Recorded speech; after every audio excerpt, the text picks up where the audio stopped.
Hello everyone, welcome to my channel. Today I'm bringing you a very interesting book, Secondhand: Travels in the New Global Garage Sale. The subtitle of this book is A Global Investigation of the Secondhand Market.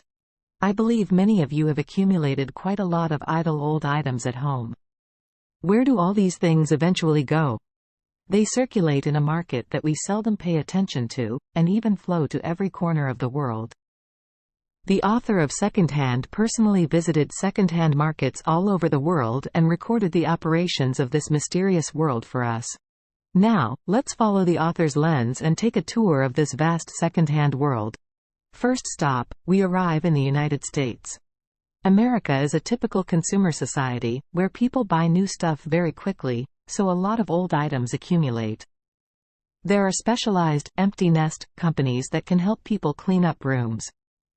They categorize the old stuff taken out and find different destinations for them. For example, some more valuable antique old goods would be sent to secondhand stores for sale. However, most stuff, including old furniture and old clothes, is very hard to sell directly in the U.S. Next they go into America's largest secondhand retail chain, Goodwill. Goodwill has an annual turnover of up to $5.87 billion. It is the leader in the U.S. secondhand trade. But here, only about a third of the old goods can be taken away, because who would spend money buying someone else's used plastic stuff? Those old goods that sit at Goodwill for 6 weeks without anyone asking for them, will be shipped to Mexico and enter the local secondhand market. Mexicans have a lower standard of living compared to the U.S., and cannot afford new appliances and furniture. Secondhand goods are both cheap and cost-effective for them. What's even more interesting is that with the decrease in drug trafficking, Mexicans are also gradually shifting from the drug business to the secondhand business. Now, in many towns and villages in Mexico, the number of secondhand stores exceeds that of stores selling new goods. Let's also look at the old clothes from the American grandma's house. Their final destination may be Africa. In recent years, a large amount of old clothes donated by China have entered Africa. The school uniform you wore as a child may now be hanging on an African villager's clothesline. Africans do not mind slightly worn clothes, they also like these cheap goods. In contrast, the European secondhand market is much higher end. Secondhand dealers from Japan and Southeast Asia especially import some high-end brand old clothes from Europe and the US, and sell them at high prices in their own countries. These clothes are either high quality or have a retro design that is deeply sought after by locals. Japan is also a very characteristic secondhand market. Japanese housing is small, plus beliefs. It is difficult to directly dispose of the belongings left by the elderly after they pass away. These items, which contain nostalgic value, enter the Japanese secondhand market. On the other hand, electronic products used by Japanese for 1-2 years are also valuable because of their sophisticated manufacturing.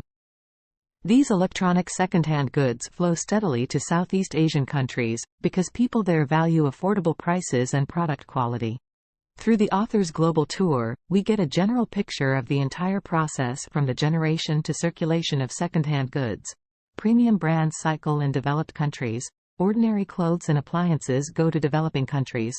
Nostalgic items become emerging collectibles. They circulate in a world beneath the glossy surface, ultimately meeting the unterschied needs of the globe.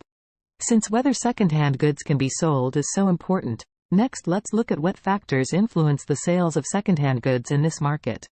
The first factor is whether the secondhand item can arouse people's nostalgic emotions and trigger the desire to collect. If an item has extraordinary nostalgic value, people may acquire it at a price higher than the original. Of course, this sense of nostalgia will eventually fade away. The second factor is people's misconceptions about old objects. Developed countries once shipped hazardous waste to developing countries for treatment, resulting in environmental disasters. This historical experience left people prejudiced against the old material trade. But many so-called trash can still be utilized or repaired in developing countries. Different countries have different definitions of old objects. The last and most important factor is the quality of the goods. Nowadays the quality of many products is going downhill, and they get scrapped after being used for 2-3 years. Such shoddy goods can hardly find demand in the second-hand market. Since product quality is the decisive factor, let's look at what measures can improve product quality and durability. First, manufacturers should openly indicate the product's lifespan. Studies show that consumers are indeed willing to pay higher prices for better quality products.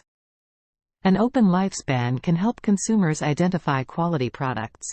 Second, the maintainability of products should be improved. Now many manufacturers deliberately make maintenance difficult, forcing consumers to choose new alternatives. If consumers are allowed to choose whether to repair or not, they will cherish their belongings more. Some companies are already leading in this regard. When the quality and durability of products are improved, their life in the second-hand market will be longer.